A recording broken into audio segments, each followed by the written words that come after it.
చెవులు వినటం మానవు, కనులు చూడటం మానవు, ఇవి మనసుకు చేరక మానవు. సున్నితమైన మనసు ప్రతి మాటకు ప్రతి చేతకు స్పందించక మానవు. మనసు స్పందన కనులకు చేరాక చెమరించక మానవు.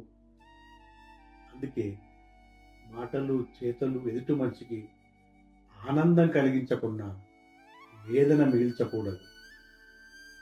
మనసు బండబారితే, కనుల నీరు ఇంకిపోతే, కష్టాలు బాధలు తెలుపుకునే ఒక్క అవకాశం కూడా దూరం అవుతుంది.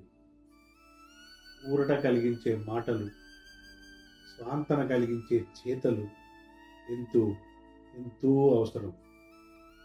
గాయపడిన ప్రతి మనసుకి మానవత్వం మరుగున పడితే మంచి మనసున్న వారి మనుగడ చాలా కష్టం.